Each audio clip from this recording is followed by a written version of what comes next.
life is about moments and triggers, and I liken it to dealing with an opponent. So when you hop in the ring, like, you have to make adjustments. That's George Foreman III, professional boxer, trainer, and entrepreneur. So you have to prepare. You have to do things that other people aren't willing to do. Because when you go in that ring, you have to tell yourself, I may lose this fight, but I'm not going to lose this fight because I wasn't in condition. I'm Michael Mogill, founder and CEO of Crisp Video, the nation's #1 law firm growth company. I've built my business through practice, not theory. Crisp started with just $500 to my name and has grown to over 8 figures in revenue over the last few years, earning a spot on the Inc. 500 list of the fastest growing private companies in America. Our approach has been to take everything we've learned about generating massive growth within our own organization and help the country's most ambitious and committed law firm owners do the same for theirs. In each episode of this podcast, I sit down with innovative market leaders from the legal industry and beyond to learn from those who thrive in the face of adversity, challenge the status quo, and define what it means to be a true game changer. I sat down with George Foreman III to discuss the ways to leverage the fighter mentality both in business and in life. Assuming you're rested, assuming you're in a safe place, maybe someone knows where you're at, you push the body to a place where you can only move forward with the mind. That's coming up on the Game Changing Attorney podcast.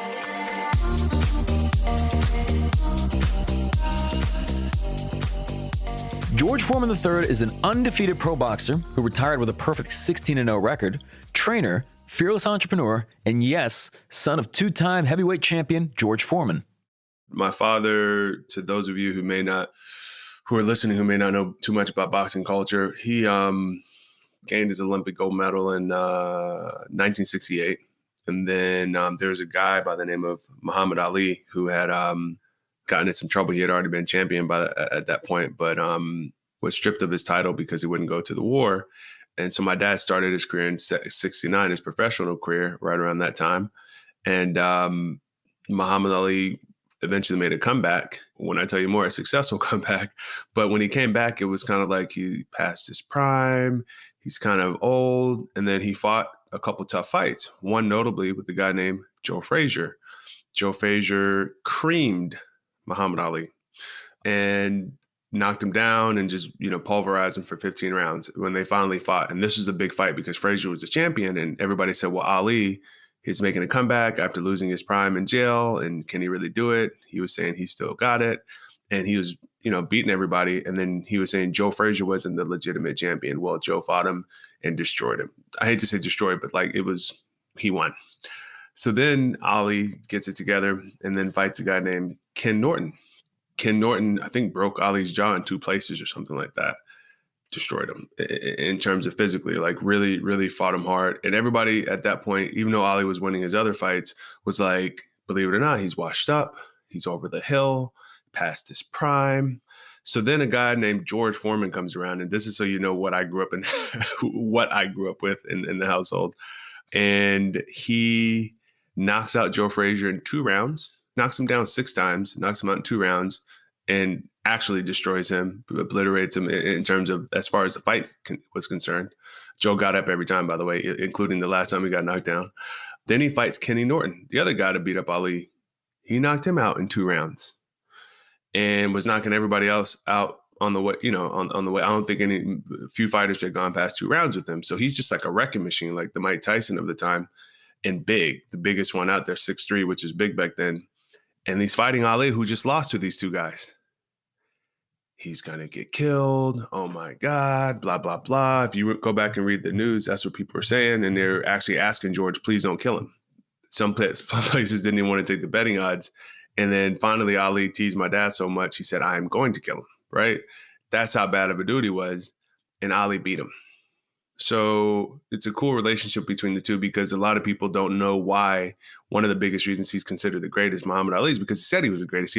He actually called himself that. That was his nickname.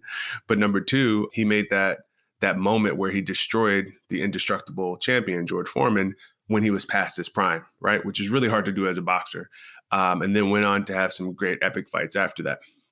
And then there was controversy, why my dad lost and so on and so forth. So anyway, he became a preacher in 1976, stopped boxing, was preaching on the streets, on the street corners, renting radio time. And by the time I was born in 1983, He had big ball head. He was about 300 pounds, was pumping weights and going to church, and had just opened a youth center called the George Foreman Youth and Community Center. And the point is, by the time I started to understand who my dad was, he had mounted another comeback. I mean, mounted a comeback because he had spent all his money on our youth center, pretty much our youth center in divorces. And so he said, look, I either go bankrupt, I sell the youth and community center, or I go back to boxing. So he said he's going back to boxing. I'm like 6 at the time at that point. No, maybe like 5 when he started training. And by the time I realized he was a professional fighter, I was 7 because he was on TV and someone told me. And so my point is, he comes back and fights one of the top contenders when he's 37 and knocks him out in 2 rounds, right? A guy named Jerry Cooney. And everybody said, this guy is a monster. Then when he was 41, he took Evander Holyfield 12 rounds and almost knocked him out, but he lost that fight. And so I grew up in a household with one of the most feared fighters of all time, highest knockout percentages of all time, but also a preacher who was my spiritual leader and went to church 4 days a week. And to say that, I mean, you were always afraid of your dad, but you had this just like weird, like ultra role model. Like he didn't drink, he didn't cuss, never looked at another woman, 4 times a week at church. If he wasn't at church, he was at the youth center. If he wasn't there, he was on our ranch working. If he wasn't there, he was traveling to a fight to fight. And then everybody was scared of him, you know, in the ring. And then he had this smile. So I think you just didn't make excuses. You didn't talk back because that would be crazy. The coolest thing about growing up with him, and sorry to go through all that, but I think it's relevant to know who I was in the household with. You're not afraid of anybody. You're not afraid of anybody or anything because my dad sat around and told me all these stories, how he had to face the greatest of all time. Joe Frazier was considered the indestructible machine back then, and how he had to come back when he was fat and 300 pounds and take off his shirt and claim his championship again at 46, and how he had to preach on street corners when everybody told him he was losing his mind. And he still said, well, I'm going to put the speaker here, put the microphone here. The cops would arrest him because he was preaching without a permit, but he just kept on going. You hear all these stories and you see him in action, and then you see him successful, and the same people who were calling him crazy were buying tickets to the fights or buying the grill machine, which, you know, or buying the book or saying, George, we saw you on TV. Those same exact people who said he was crazy, don't call me. When you see all that, it's like, I'm not afraid of anybody or anything except my dad. So that is the George Foreman experience in terms of growing up in the household with him. It's actually really interesting. What do you feel made him so successful, even in his boxing career? The work ethic.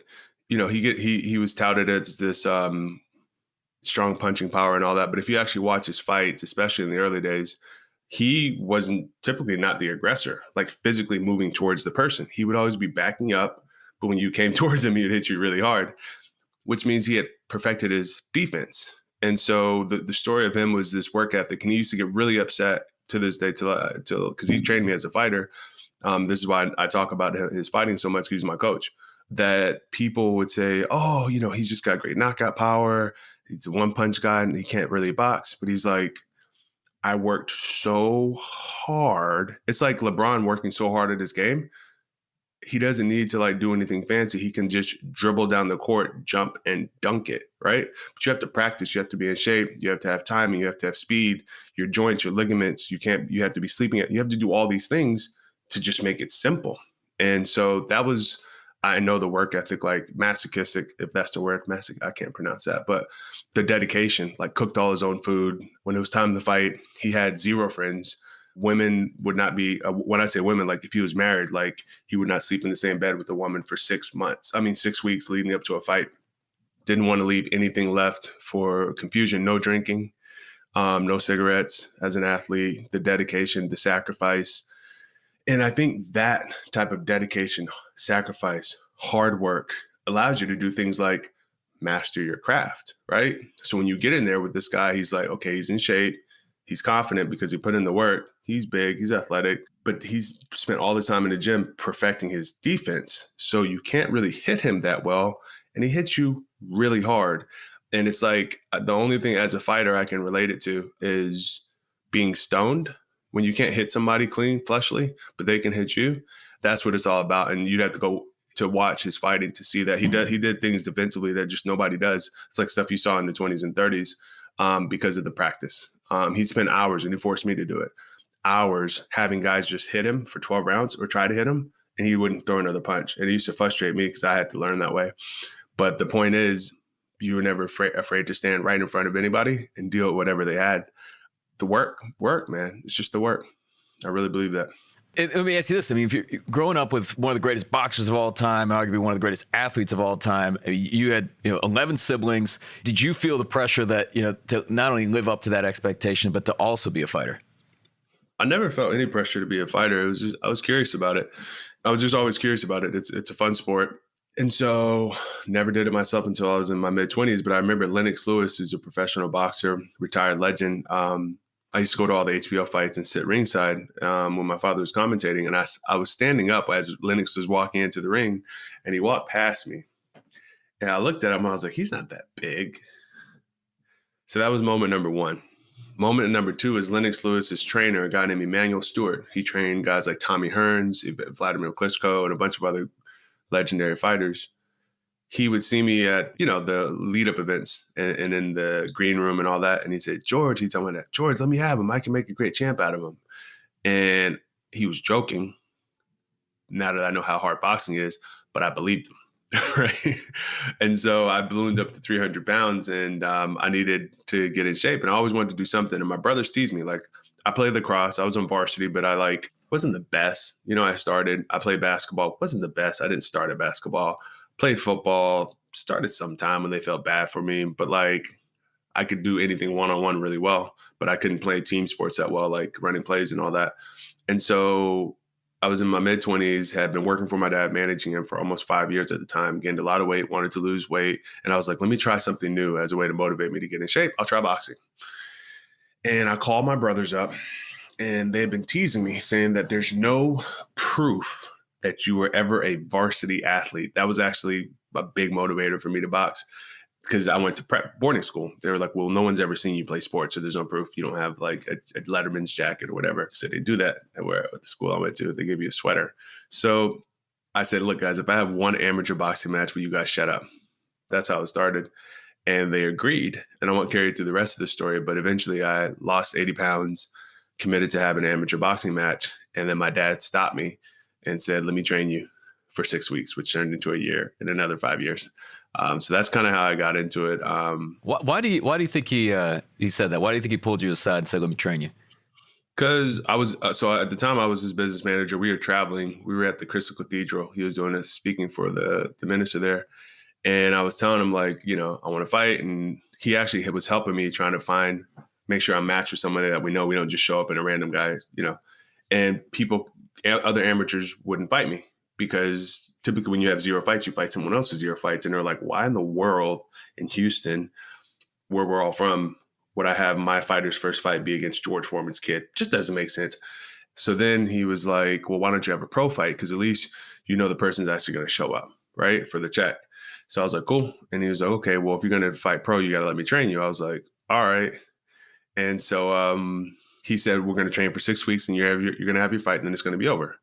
6 weeks turned into 6 weeks and it just kept on going. And I think I do remember my mother was scared and she was like, you got to go down there and check on him. Right. And so I think once he influenced me to have that fight, he didn't want to be the reason I got hurt. And so he was like, I got to watch him. And then I can tell you for sure we were having fun. That's why 6 weeks turned into a year of training before my first fight. I think he enjoyed it because he loved the sport. And I loved it too. So, but we never, by the way, sat down and had a meeting about it. He was like, yeah, let me train you for this first one. And then we just woke up and it was a year later I had my first fight. He's about to shoot an infomercial with the Harringtons, Kevin Harrington and his brother. And I was telling him about the script and he was like, don't worry about that. Worry about your next fight. And I was like, there's your next fight. And he was like, yep, next month. And I was like, okay. And I just went home and ate food and started training for another fight. There was no discussion. And George, I'd love for you to talk about what that training was like because, obviously with your father, it seems like there's no, it's either going to be the best or nothing. And it wasn't just let's go lift some weights and let's go, do some cardio. I think, from a lot of what I heard about that training, it's almost like the Rocky, type training and a lot of it physical, but also mental as well. It was all mental. I think you can't tap the mental unless you have driven the physical past what's appropriate. then you tap into the mental, right? Everything else is just like being lazy or like concerned that you're going to hurt yourself and all that, which is healthy. You should be. But when we're trying to train the brain, you got to push the body to a place where, assuming you're hydrated, assuming you're rested, assuming you're in a safe place, maybe someone knows where you're at or observing you, you push the body to a place where you can only move forward with the mind, right? And so that's what it was all about. So the first thing was run 10 miles. And he kept asking me, like, I'm not going to touch you. I'm not going to teach you anything until you run 10 miles. And I eventually had to do that with no preparation. He kept asking me, and I had just been sitting on the recumbent bike. We were traveling a lot. And he finally was like, you know what? Let's just go do it tomorrow. And he was like, do you have boots? I was like, nope. And he went and found a size 13 and a half pair of boots at Famous Footwear. I was a size 14 and like almost 15. And he was like, let's go. He's like, I'll let you start off slow, but you cannot walk. And around mile 7, I never run more than 3 miles. Mile 7, I took off because he was behind me in a buggy, and he was like, don't let your feet hit the front of this thing. And I took off for a mile, and I was like, to this day, I don't know how in the world I did that. That was this. The body wasn't prepared for that. I wasn't doing anything. And then I recovered while jogging and then finished another 3 miles and did not realize that my heels were full on gushing, bleeding, right? Outside the boots and everything until the end. The mind, right? Hormones and so on and so forth. So I think the way he would explain it is, I'm trying to put an ingredient in your brain that you're going to need, because when you get to round 10, round 11, round 12, the body's tapped out, the mind takes over, and we're trying to train your brain on how to do that and feel comfortable in that space. And I could tell you more and more about some of the challenges, but it was all about how do we build mentally this expectation that the body is not going to carry us there. Having mental toughness is a difference maker not only in the gym, but also in the business world, as many entrepreneurs know well. I asked George to elaborate on his decision to take on the challenge of professional boxing and what kept him pushing forward when adversity struck. For some reason, I always loved the preparation. The only time I would feel like, why am I doing this? I don't know if this is for me, is right before the fight. Like right before it. I get there the day before the weigh-in. I couldn't sleep the night before. That was annoying. But then right before the fight, I'd be sitting in the dressing room like, what in the world am I doing? Like, people are sitting around, like swarming around you. Everybody's like, all the people who were supposed to be serious, like, this is the fight. All right. Are you okay? Are you ready? Are you ready? And then you like peep through the curtains and they're out there like dancing and having a beer and having a good time and laughing and joking. And you're like, yo, I got to fight. And then you see the guy who normally, because I fought a lot of guys who the goal was to prepare me, right? To get me used to fighting in the crowd and to slowly step it up. But a few of these guys, like, they didn't have great records, but when they were fighting me, everybody in their family, their whole family was saying, if you beat him, this is your big break, right? Which I don't know, but that's their mindset. So they finally trained. Like, I had a guy who I saw video. He was flabby, always flabby, but looked athletic, but flabby. Had fought on ESPN years ago. And I saw a couple guys knock him out in like 2 rounds, guys that I could beat. He shows up to my weigh-in, like muscles in every single part of his body, like every single part of his body. I would assume he's on steroids. Nice guy. And I couldn't knock him out. Couldn't. Like, we went, I think, 8 rounds. So I think the point is that moment where you're like, I don't know what's going on. I don't know what's going to happen. The unknown is just that always was my moment. And I have to take my shirt off and then fight somebody. Like, and then my dad's telling me, like, don't knock him out too fast. Let it go a little bit. I'm like, Dad, that was it. And then immediately after the fight, you walk out of the ring. And I don't know if I think business is like this. Sometimes you ask yourself, why in the world I'm doing this? But when you get over the hump, right, you have the rush. And then you're immediately like, I got to get back to work to fix all the things I did incorrectly. And you just keep on going. So I think that was the moment. But the work at some point, which is why I like to push a lot of the people I work with, you sacrifice so much, you just can't stop. And you built so much physical confidence, which generates mental confidence, that you're not really concerned on whether you can do it or not. It's just a matter of how much time. So. And George, I know you're a humble guy, but I want to make sure that the people listening to this podcast know that your professional record was 16-0, 15 knockouts, 1 decision, but 0 losses, 0 draws. I'd love to know just kind of like what you learned from that experience. Just, even just basically, retiring undefeated. That you take your losses in the preparation. During preparation, take your losses there. I think you're going to have competition that you thought was going to be hard. My first fight, I didn't see the guy until we walked in, and my dad was like, "He's going to do this to you. He's going to do that to you, and no, no, no, you got to watch out for this." Like he was nothing. And I mean, as a fighter, he's a great human being. But I fought like 4 or 5 guys like where I was so afraid of them, and apparently like they didn't stand a really chance. And I fought a few guys I wasn't afraid of, and they almost knocked me out. One guy knocked me down, but they didn't call it a knockdown because I slipped at the same time he hit me. So my point is like, I won those fights, but the reason I won those fights is because I took my losses in the gym. I took my losses in the morning when I was running. Like all my losses were in preparation. And the more I took my losses there, I feel like the more likely that I was prepared for the stuff you can't prepare for, right? You have to make adjustments, but you need confidence to make adjustments. So I'd say that's what it was all about. So after going 16-0, I'm just curious, like, why retire? Interestingly enough, one of the other requisites that my trainer, my father made was that if I'm going to train you, you have to train other people. And the gym was like a 60,000 square foot fitness facility at the time, the youth center, and he had shut down the boxing component. It was a separate building, 3,000 square feet. And I trained myself by myself there for a year before he started training me. He said, "Look, I want to open up the program again." And he said, "You're going to open it up." I said, "Okay." Kind of had to say yes to because he was still like my boss professionally at the time. But I was like, "Dad, I don't know what to teach him. Like, I'm just learning this myself." He said, "Just teach him whatever I taught you that day. Whatever I teach you on a Monday, teach them that Tuesday." I said, "Okay." And so I just started from scratch, and I fell in love so fast. And I was training people that were in their mid-20s. Had a 9-year-old, a 12-year-old. I had people in the 30s, and I saw interesting things happen. I saw these youngsters with all types of confidence. I had a young man who he was the most feared kid in the district, HISD, Houston Independent School District.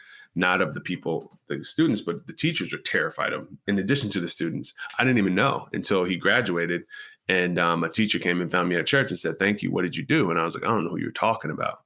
I saw, a husband come in, a man that was married that was probably 280 pounds, but he was like 5'4", and we got him down to looking lean, like really lean. And then one day, his wife came in and said, "I want to see what you're doing with him," because I was about to leave him, and to see that happen, and so on and so forth. I fell in love with that, and obviously teaching the craft is something that's very special to me. To never let people learn it wrong, and so for the first time in my life, I had something where, like when I was training myself, to be honest, like I have this weird like determination to finish something that I start, but I just couldn't wait for it to be over. And then I'd look up, it's weird. I don't know how to explain it because I never like slacked or anything, but I was like, when is this going to be over? Always, right? But when I was training other people and teaching them the craft, I couldn't wait to get there. I had to hold myself back. My dad be like, "You're pushing yourself too much training people." And then in the evening, people who the young lady who managed the gym would have to beg me to leave. Like, "Monk," they call me Monk. "It's 9:30. You got to go home because you got to get up in the morning." And then I'd be there Saturday, there Sunday when I was going off to fight. And I wasn't getting paid for this. I was losing money doing it. I'd have other trainers that I trusted come train my people, and I have to pay them while I was off to fight. Like this was special to me.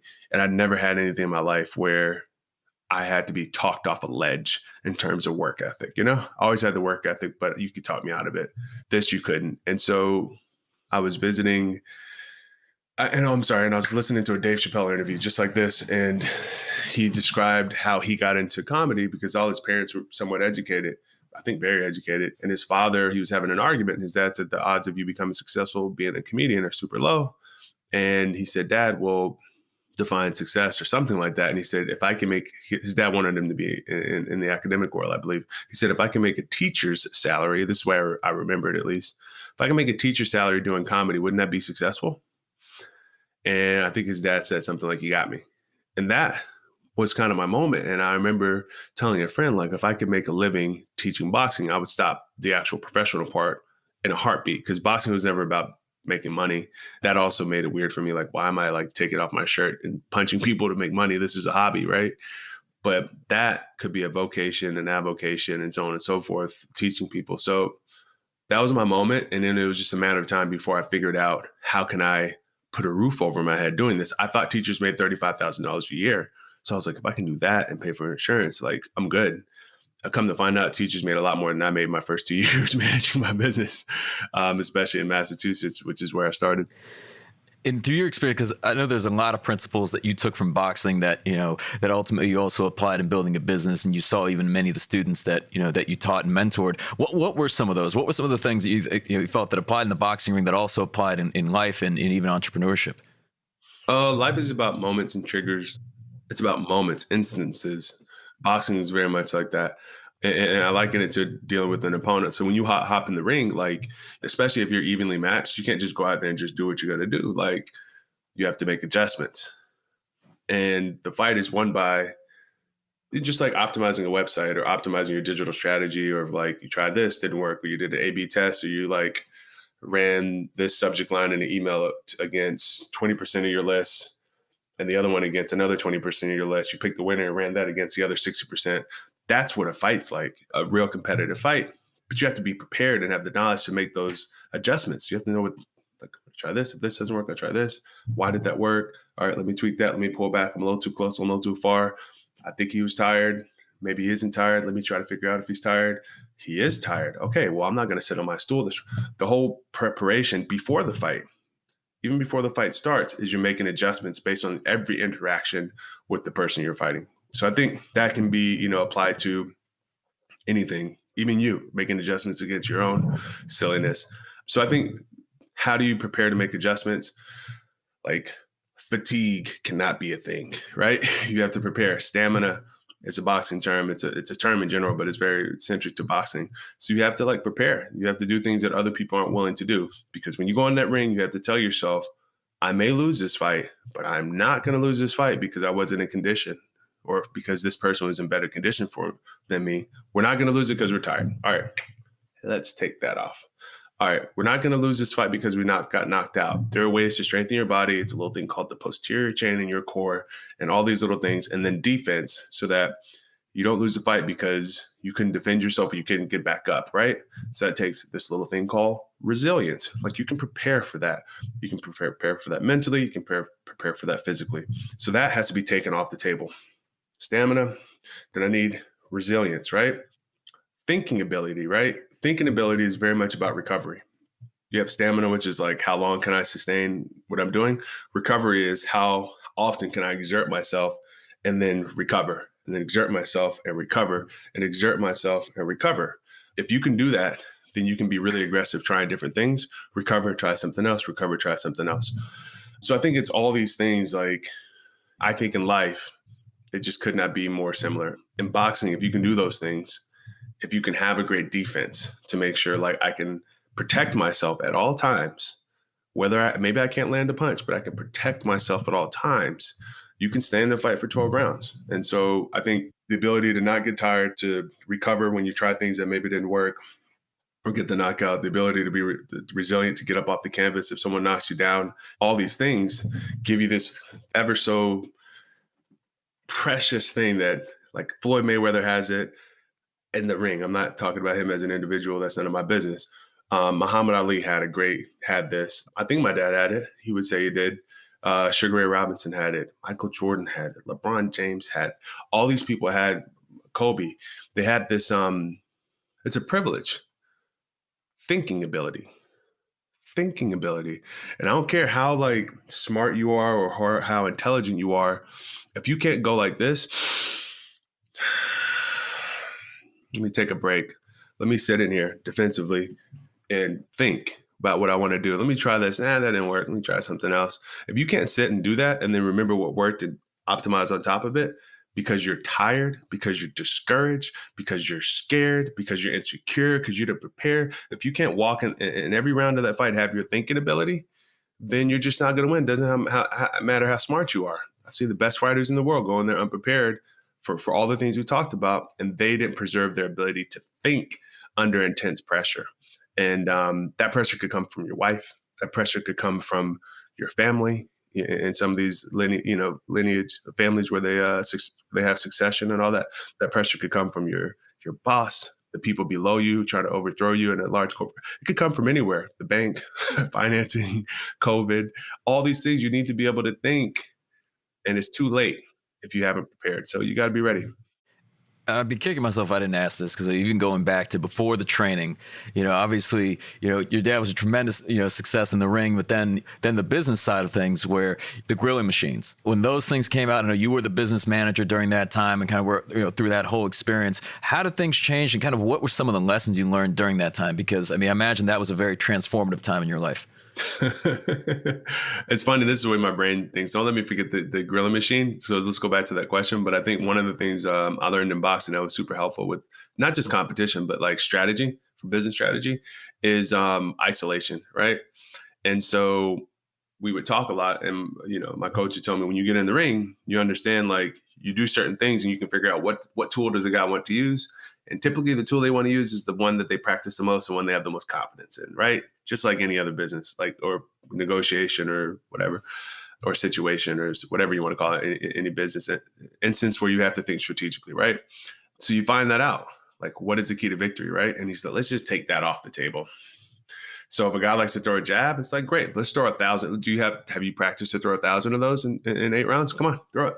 Throw it. Okay, you hit me with a now you're tired. Or he has a hook. All right, cool. I'm going to practice duck and hooks the entire training camp. He throws it, duck. He throws it again. I hit him under it.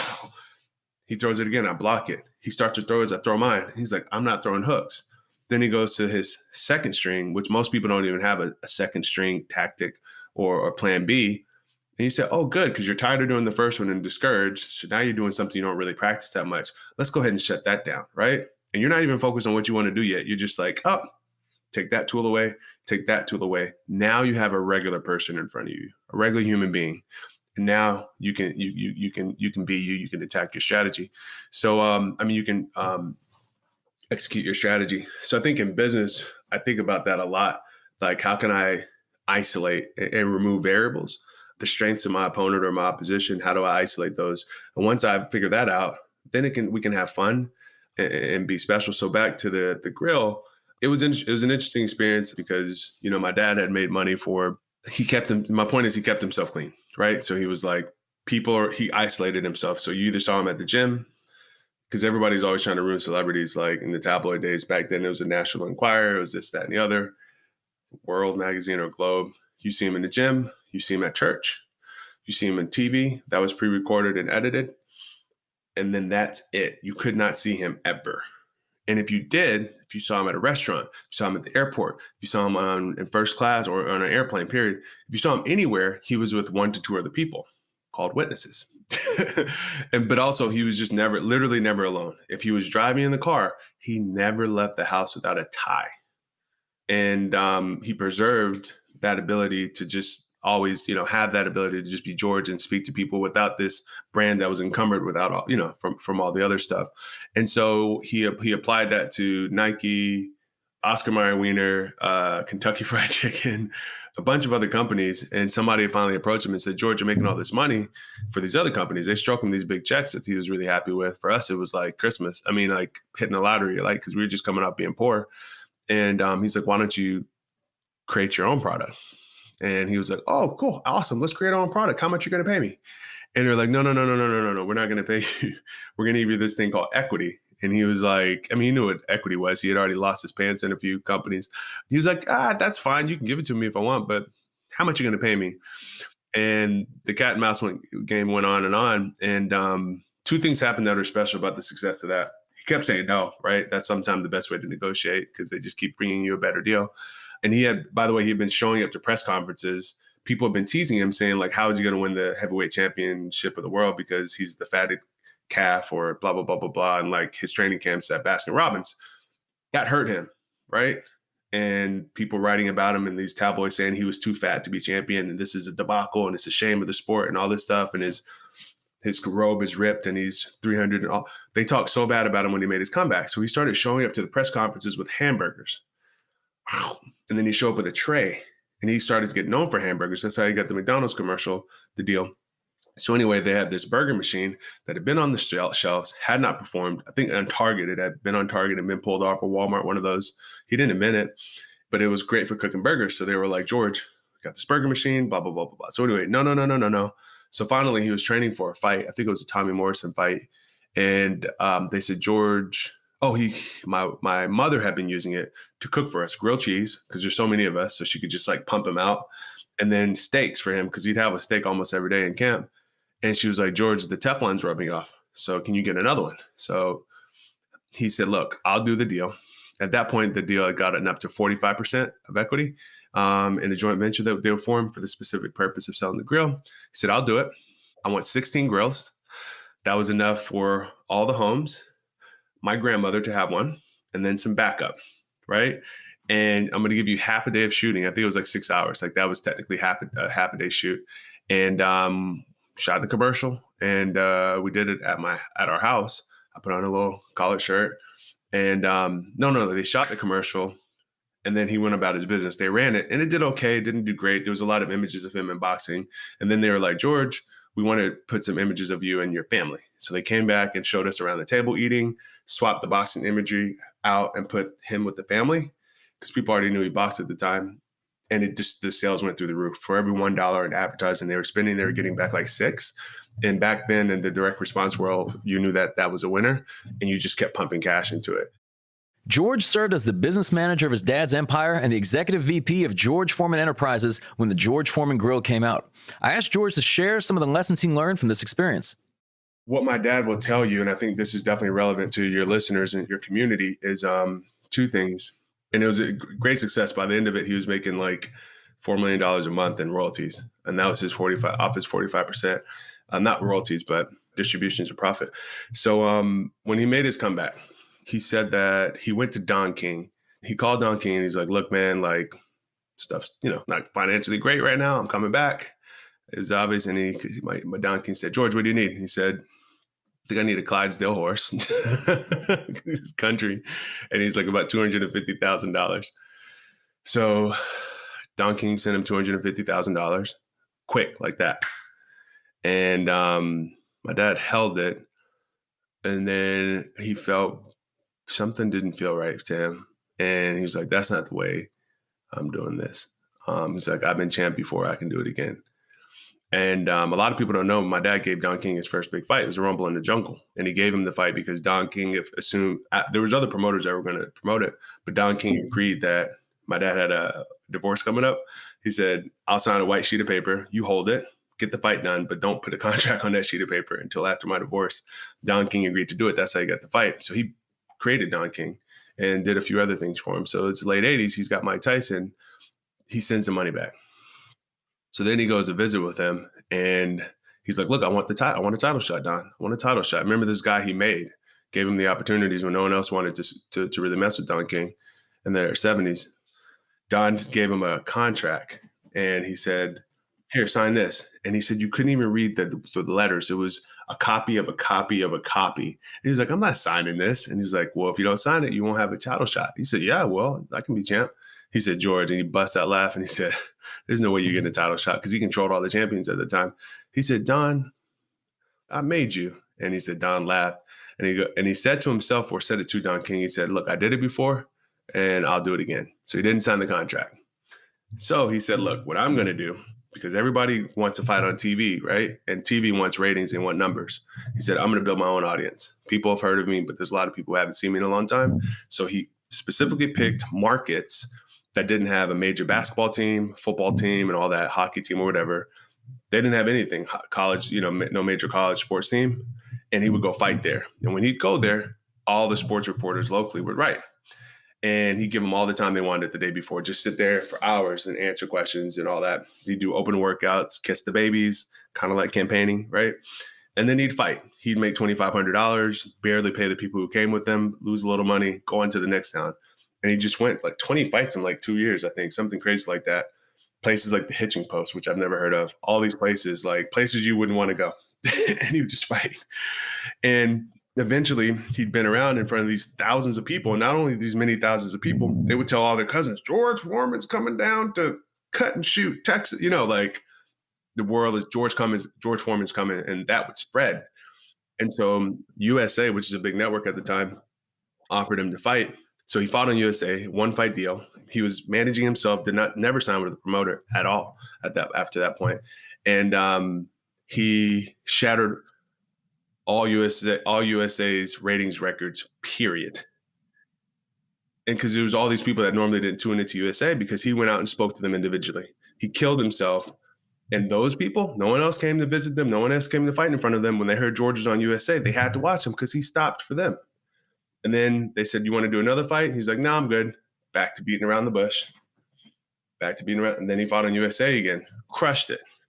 Then there's this thing called pay-per-view that was coming out. And same thing. He kept saying, no, no, no to the big fights. George will give you $3 million, $1 million fight this. He says, nope, I'm going to fight people you've never heard of in these towns you've never heard of. And then so finally he fought Jerry Cooney. That was a big deal. And then Holyfield was trying to fight Mike Tyson. And so remember, building your own audience, not trying to like access somebody else's audience. Can you send an email blast for us? Or can you do this? Or like trying to get Facebook's audiences, which is kind of yours, but they won't let you access it. He's like, I got my own people, right? Today you might call it a CRM. He goes around and Holyfield can't fight Tyson anymore. They've been trying to make the fight for years. Tyson gets in trouble, goes to jail. And so now Holyfield's a champion. No one's making him legitimate. And now he's like, I worked all hard and I can't get this payday because Tyson was a payday. Who's he going to fight and make $3 million, $2 million? That wasn't big money back then. There's this guy named George Foreman, and they had this data that he was one of the most recognizable figures in America, and something about the ball head maybe. And they said, well, if you fight George, we're doing the numbers. We think we can guarantee you $12 million. So they went to my dad, guarantee him $12 million. And remember, like, we're just getting out of like bankruptcy in terms of how we looked on paper, my family. My dad was like, awesome. And then he comes back and it's like, okay, Holyfield wants 15. Long story short, it was the biggest payday in years for boxing outside of Mike Tyson. He fought. And if you remember in 1991, I don't know how old you are, most homes didn't have a box. You had to be like either borderline rich or live in like a big city to get a box. And they sold 1 million pay-per-view buys in 1991, in a time where I think that the numbers were like only 12% of homes had a box or something crazy like that. People were going to movie theaters to watch closed circuit.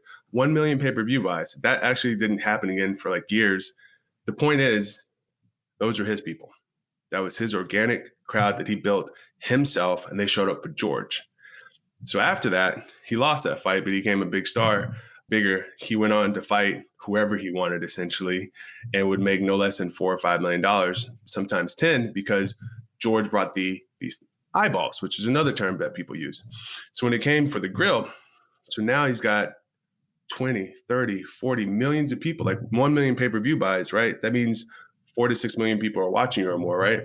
And so on and so forth. So when it came time to sell the grill, they were like, we've never seen anything perform this well.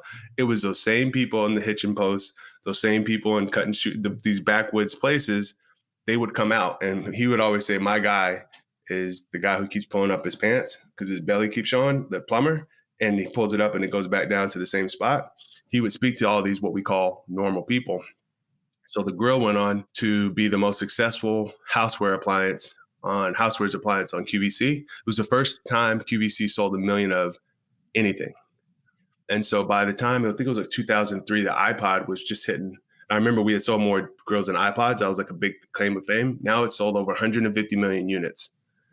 We assume it's somewhere between 70 to 80 million unique people have purchased a product, a pay-per-view or something.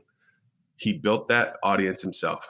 Unfortunate thing is we don't have all those emails in the database because that wasn't a thing back then, but that was his audience. And so I think the biggest learning from that is build your own audience. It's painful. Now we have this thing called CRMs. We can communicate with them via text, via email, automations. It's so much easier now. You can take that and throw it into a machine and get data about them. We didn't have that. But the point is that is so much more worth than anything. To me, that's the gold standard of business. And that's the story of the grill. Man, George, I love that you brought that all full circle, man. You're a masterful storyteller. But let's talk about mindset, because I think sometimes when people mention mindset, I've seen some respond and they feel like it's this intangible, and they're like, listen, I want to hear about the tactics, George. But mindset, I feel, is at the end of the day, if you can hone that, that is probably the most powerful thing that separates some of the highest achieving people, period. But from your experience, what difference did that make, both in the business world and even with fighters, of just the differences in mindsets? And also, is it something that, that you can really hone? Mindset's important. I think, I just don't ever feel like I've ever failed, right? And I don't know how other people feel. I just never felt that way. I just felt like, I feel like I'm trying to get somewhere. And just like the gym, like I take my losses in the gym, like I take my losses every day, right? But I don't feel like taking a loss is failing, if that makes any sense.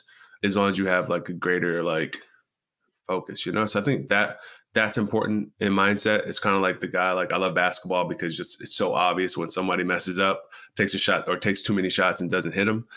And you really like appreciate the guys who just like go like 1 for 20 in the first half and then come back the second half and like score 50 points or something like that. It's like, how did you not get discouraged? You know, like how are you wired? Are you, and some people think they're like pompous or they're, you know, they use words, derogatory terms, and they're this and they're that, and they always want the ball and all that. But I actually think their mindset, especially because they know they practice, they're not supposed to be missing, is what drives that. And I think I'd say mindset is everything. And I think you have to figure out your mindset that's going to work for you. I don't like wake up and say, I'm not a failure and I'm never going to fail. I don't even use the term. Like even with what's going on in the world with the issues around race, which are really important and I identify with, but I didn't grow up using the word black and white. Just didn't. It's a new term for me, which is fine, and it's good. But my point is like failure is just not in my vocabulary. It's just not. And so that's the mindset that works for me, you know? And I think you got to find your mindset, the mindset that works for you. One of the things that my sister taught me, she's passed now, Frida, she told me when you get in the ring, think about who you are. Like if you look at somebody and you're like, you know what, the perfect posture to deal with you is Ali, right? Muhammad Ali. And I would just imagine I'm him. My body would react because I've watched him so many times and I trained to be able to do the things he could do. Not as good as he could do them, or not as fast, but I would just be Muhammad Ali. If I wanted to be Joe Frazier, like I could just think that and do it, right? That mindset helped me. If I wanted to be all these Sugar Ray Robinson, if I wanted to be Oscar De La Hoya that night or whatever, I could just do it, right? Especially in the gym. And so same thing like in business, like my mindset sometimes is Puff Daddy, right? Like to me, he comes off as just like, I don't care, we're going to get this done. Sometimes it's like Jay-Z, like, maybe I'm not going to say nothing. That's going to be my response. Sometimes it's like Warren Buffett. Sometimes it's Bill Gates. Sometimes it's, you know, and the list goes on and on, right? Somebody off Shark Tank.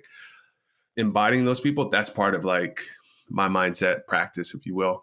And then last thing I would say, I think one of the most powerful things for mindset is being able to be outside yourself and to, in moments, be able to step aside and like look at yourself and ask yourself, how do I want this to play out? If I'm watching myself, like, what do I want myself to do?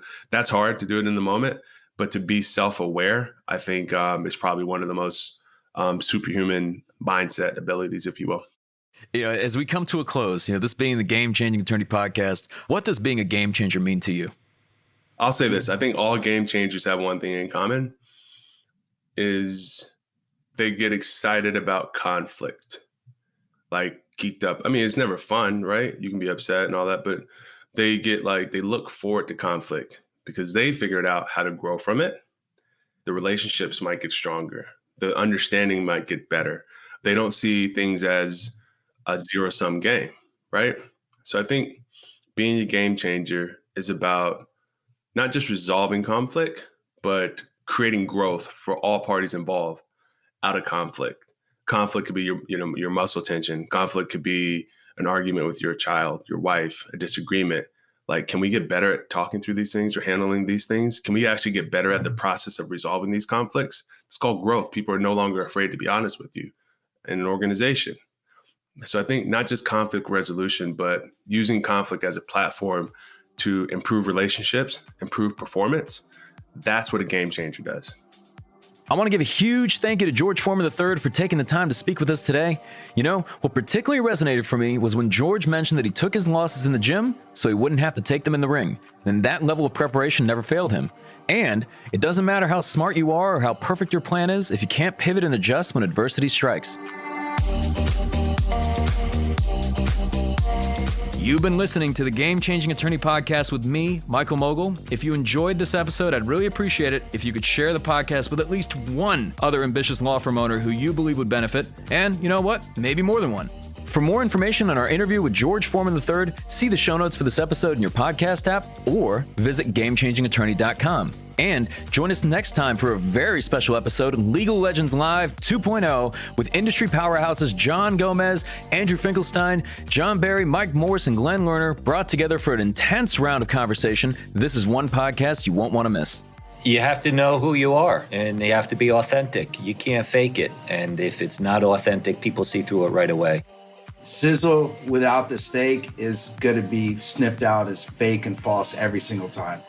That's next time on the Game Changing Attorney Podcast.